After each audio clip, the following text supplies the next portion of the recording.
Surah Al-Hajj is the 22nd chapter of the Quran, and it contains 78 verses. It is unique because scholars say it includes both Makki and Madani revelations. Some verses were revealed in Makkah before the migration of Prophet Muhammad, while others were revealed in Medina after the migration. The surah is named Al-Hajj because it discusses the rituals and importance of the pilgrimage, Hajj, and mentions the role of Prophet Ibrahim in establishing the Kaaba and calling people to pilgrimage.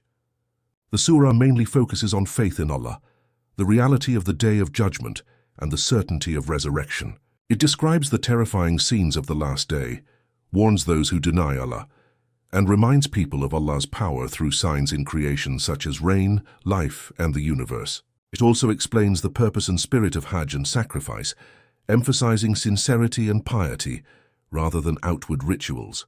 The surah also addresses struggle in the path of Allah and defending against oppression, giving permission to believers to fight when they are wronged.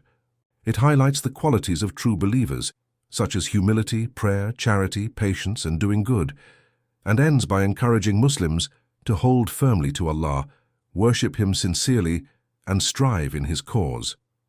The verses 1 to 14 of Surah Al-Hajj begin with a powerful warning to all people to fear Allah and be mindful of His punishment, because the Day of Judgment will be extremely terrifying and severe. When that day comes, its shock will be so intense that even a nursing mother will forget the baby she is feeding, and pregnant women will miscarry out of fear. People will appear as if they are drunk, but they will not be intoxicated. Rather, the terror and severity of Allah's punishment will overwhelm them. The verses then describe that some people argue about Allah without knowledge, proof, or guidance. Instead of seeking truth, they follow rebellious Satan. Allah has already decreed that whoever takes Satan as a friend and guide will be misled by him and eventually be taken toward the punishment of hellfire. This shows that blindly following Satan leads only to destruction. Allah then provides clear signs to prove the reality of resurrection after death. He reminds people of their own creation. Humans were first created from dust, then from a tiny drop of fluid, then a clot, and then a piece of flesh that develops into a complete human being. Allah keeps the embryo in the womb for a fixed time and then brings it out as a baby, allowing it to grow until adulthood. Some people die early, while others live to very old age where they may lose their strength and memory. Another sign is seen in the earth. It appears dead and dry, but when rain falls on it, it comes alive and produces beautiful plants. These examples show that the one who gives life to humans and the earth certainly has the power to bring the dead back to life. Because of these signs, the verses affirm that Allah alone is the truth. He has complete power over everything, and the hour, Day of Judgment, will surely come without any doubt. On that day, Allah will raise all those who are in their graves. Despite these clear signs, some people still argue about Allah without knowledge, guidance, or a revealed book. Out of arrogance, they turn away and try to mislead others from the path of Allah. Such people will face humiliation in this world and severe punishment in the hereafter. This punishment is not injustice from Allah, but the result of their own actions, because Allah never does injustice to His servants. The verses also describe a weak type of faith found in some people. They worship Allah only when things go well for them. If they receive blessings, they remain satisfied, but when they face hardship or trials, they turn away from faith. Because of this unstable belief, they lose both this world and the hereafter, which is a clear and great loss. Instead of turning sincerely to Allah, such people call upon false gods or beings that have no power to harm or benefit them. This is clear misguidance. In fact, these false protectors can cause more harm than benefit, making them terrible allies and companions. In contrast, the verses conclude with a promise that those who truly believe and perform good deeds will be rewarded by Allah. He will admit them into gardens, paradise, beneath which rivers flow. Allah has complete authority and does whatever He wills, rewarding the faithful and holding the wrongdoers accountable. The verses 15 to 25 of Surah Al-Hajj explain that whoever thinks Allah will not support His messenger or His religion in this world and the hereafter should try whatever he can to stop it. The verse uses a figurative challenge. If such a person is so angry about Allah's help to the truth, let him hang a rope to the ceiling and cut it off, meaning let him destroy himself in frustration and see whether this effort removes his anger.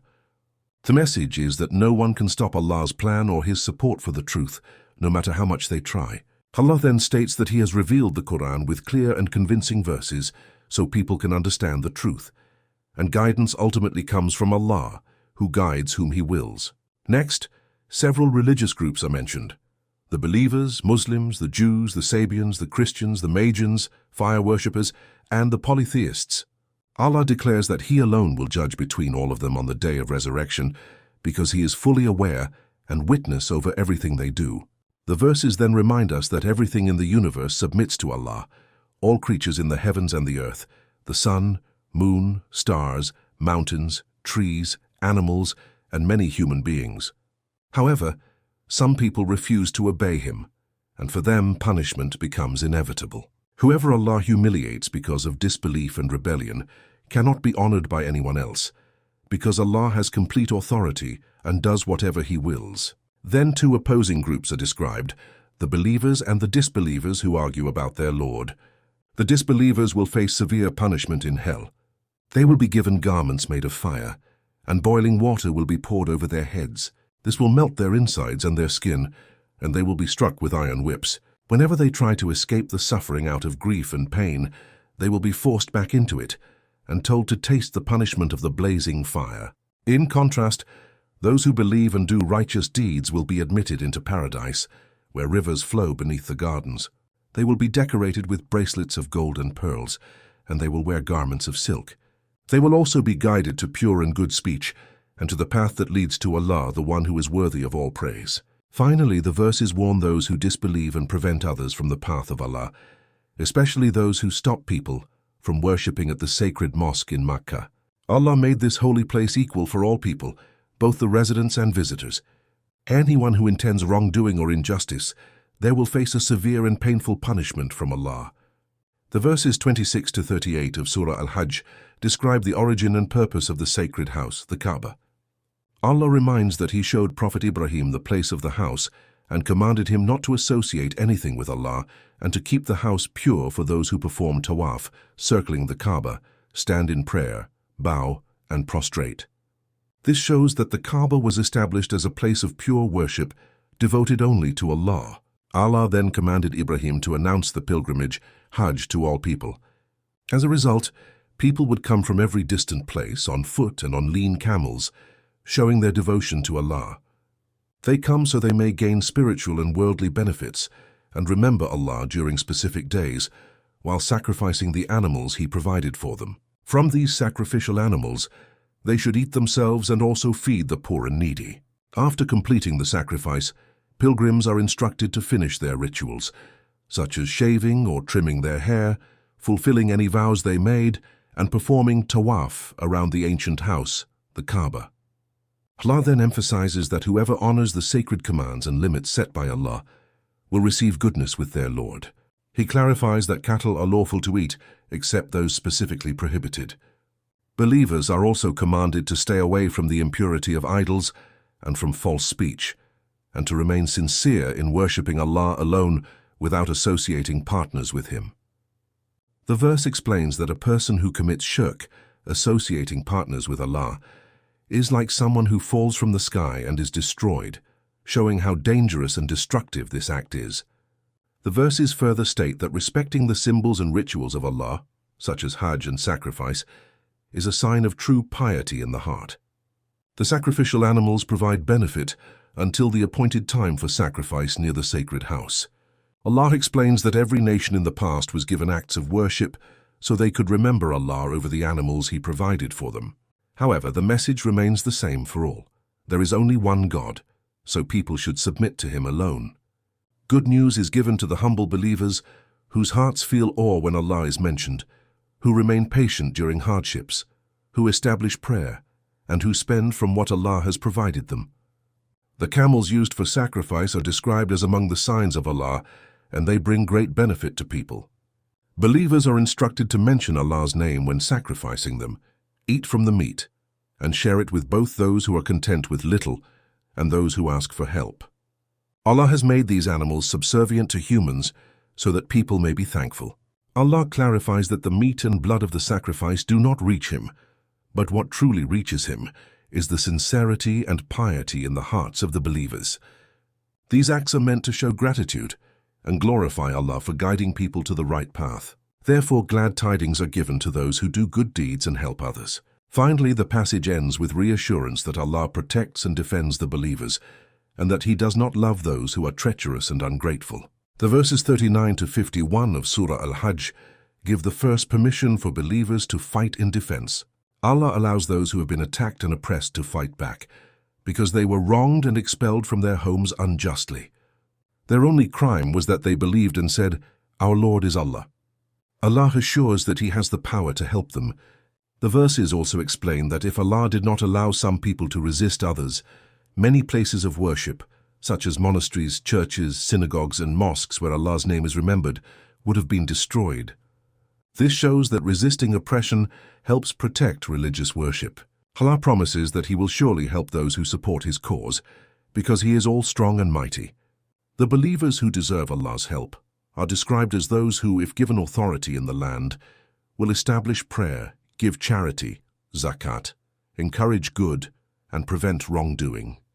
Ultimately, the outcome of all matters belongs to Allah. Allah then comforts Prophet Muhammad by reminding him that rejection from people is not new. Many earlier nations also rejected their prophets, including the people of Prophet Nuh, the nations of Ad and Thamud, the people of Prophet Ibrahim, the people of Prophet Lut, the people of Madian, and even the people who rejected Prophet Musa. Allah gave these disbelievers time and respite, but eventually He seized them with punishment, and His disapproval was severe. The verses remind people that many unjust towns were destroyed by Allah, their buildings collapsed, their wells became abandoned, and their strong palaces were left empty. These ruins are signs for people to learn from. Allah asks whether they have traveled through the land and reflected on such lessons. The problem is not that their eyes cannot see, but that their hearts are spiritually blind and unable to understand the truth. Some people mockingly ask for the punishment to come quickly. Allah replies that He never breaks His promise, but His timing is different from human counting. One day with Allah can be like 1,000 years of human time. Many unjust communities were given time before punishment came, but eventually they were taken to account, and in the end everyone will return to Allah. Finally, the Prophet is instructed to clearly declare that he is only a plain warner to the people. Those who believe and perform good deeds will receive forgiveness and honorable provision from Allah, while those who try to oppose and deny His revelations will become the companions of the blazing fire. The verses 52 to 62 of Surah Al-Hajj explain that every messenger and prophet sent before Prophet Muhammad faced interference from Satan. Whenever a prophet conveyed the message or desired to guide people, Satan tried to create confusion or false suggestions among people to oppose the truth. However, Allah always removes and nullifies what Satan tries to introduce and firmly establishes His true revelations. This shows that Allah protects His message, and He is all-knowing and wise in how He deals with such challenges. Allah allows these satanic suggestions to become a test for certain people, especially those whose hearts contain hypocrisy, doubt, or hardness. Such people use these doubts to oppose the truth. But those who possess knowledge and sincerity recognize that the Quran is truly from their Lord. Because of this realization, they believe in it and their hearts become humble before Allah. Allah guides such believers to the straight path. On the other hand, disbelievers continue to remain in doubt about the message until the day of judgment suddenly arrives, or until a severe punishment overtakes them. On that day, all authority and kingdom will belong completely to Allah, and He will judge between people. Those who believed and did righteous deeds will enter the gardens of paradise, while those who rejected Allah's revelations will face a humiliating and painful punishment. The verses also give glad tidings to those who migrate or strive in the path of Allah and then die or are martyred. Allah promises to grant them a beautiful and generous provision and will admit them into a place, paradise, where they will be fully satisfied. Allah knows their sacrifices and is gentle and forbearing with them. It is also stated that if a person responds to oppression with a just and equal retaliation and is still wronged afterward, Allah will certainly help him. At the same time, Allah is forgiving and merciful, encouraging justice without excessive revenge. Finally, the verses point to signs of Allah's power in the universe, such as how He causes the night to enter into the day, and the day to enter into the night. These natural changes show his complete control over creation. The passage concludes by declaring that Allah alone is the ultimate truth, while anything people worship besides him is false. Allah is the Most High and the Most Great. The verses 63 to 78 of Surah Al-Hajj point to many signs of Allah's power in creation. Allah sends down rain from the sky, and because of it the earth becomes green and full of life. This shows his kindness and awareness of all things. Everything in the heavens and the earth belongs to him, and he is completely self-sufficient and worthy of all praise. Allah has also made many things on earth beneficial for humans, such as animals, resources and ships that sail through the sea by his command. He even holds the sky from collapsing onto the earth unless he wills it, which shows his mercy and compassion toward people. Allah reminds humans that he is the one who gave them life, then will cause them to die, and will bring them to life again on the day of resurrection. Despite these blessings, many people remain ungrateful. Allah explains that every nation in the past had its own forms of worship appointed for them, so people should not argue endlessly about these matters. Prophet Muhammad is instructed to continue calling people to Allah because he is upon the right path. If people continue to argue, he should say that Allah knows best what they do, and Allah will judge between everyone on the Day of Judgment. The verses also emphasize that Allah's knowledge includes everything in the heavens and the earth, and all of it is recorded in a book, the Divine Record. This is easy for Allah, yet many people still worship others besides him, without any proof or knowledge, and such wrongdoers will have no helper. When the clear verses of the Quran are recited to disbelievers, their faces show anger and rejection, and they may even try to attack those who recite them. They are warned that something worse awaits them, the fire of hell which Allah has promised for those who deny the truth. Allah then gives a powerful example to show the weakness of idols and false gods. Even if all those beings people worship besides Allah gathered together, they could not create even a single fly, and if a fly took something from them, they could not recover it. This shows how powerless both the worshippers and the objects they worship are. Because of this misunderstanding, people have not honored Allah as he truly deserves, while in reality Allah is all-strong and mighty. The verses further explain that Allah chooses his messengers from among angels and from among humans. He knows everything about them and about all creation, and ultimately all matters return to him. Finally, believers are given clear instructions. They should bow and prostrate to Allah, worship him sincerely, and do good deeds so that they may succeed. They are encouraged to strive sincerely in Allah's cause. Allah has chosen them for this faith and has not made the religion unnecessarily difficult.